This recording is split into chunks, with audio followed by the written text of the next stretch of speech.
अस्सलामुअलैकुम नाजरीन, उम्मीद है आप सब खैरियत से होंगे। आज की इस वीडियो में हम बात करेंगे फीफा वर्ल्ड कप 2026 के से मैच की जिसने दुनिया भर में जबरदस्त बहस छेड़ दी है।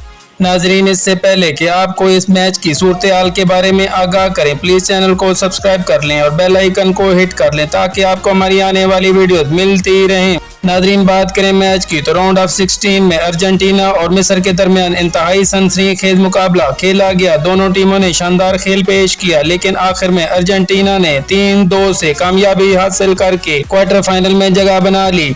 अगरचे अर्जेंटीना ने मैच जीत लिया, लेकिन इस मुकाबले का सबसे बड़ा मौजू रेफरी और VAR के चंद फैसले बन गए। मैच के दौरान मिस्र ने एक ऐसा गोल किया जिसके बारे में इनके खिलाड़ियों और कोच का मौक़िफ़ था कि इसे गोल करार दिया जाना चाहिए था, ताहम रेफरी और VAR के जायजे के बाद वो गोल मंजूर नहीं किया गया। इस फैसले के फौरन बाद सोशल मीडिया पर शदीद बहस शुरू हो गई। बहुत से शायकीन ने रेफरी के फैसले पर सवालात उठा दिए, जबकि दूसरे मुद्दाओं का कहना था कि VAR ने कवानीन के मुताबिक दुरुस्त फैसला किया है। मैच के बाद मिस्र के कोच ने भी रेफरी के फैसलों पर सख्त तनकीद की और कहा कि बाद फैसलों ने मुकाबले का रुख बदल दिया। दूसरी तरफ अर्जेंटीना की टीम ने अपनी फतह को मेहनत, बेहतर हिकमत अमली और बेहतरीन खेल का नतीजा करार दिया। इस बहस के साथ अर्जेंटीना ने क्वार्टर फाइनल में जगह बना ली, जहां उसे एक और सख्त तारीफ का सामना होगा। अब तमाम नजरें इस बात पर हैं कि क्या अर्जेंटीना अपनी शानदार परफॉर्मेंस बरकरार रखते हुए सेमीफाइनल तक पहुंचने में कामयाब हो जाएगी या नहीं। दोस्तों, इस मैच के बारे में आपकी क्या राय है? क्या VAR का फैसला दुरुस्त था या मिस्र के साथ नाइंसाफी हुई? अपनी कीमती राय का इज़हार कमेंट सेक्शन में जरूर कीजिएगा।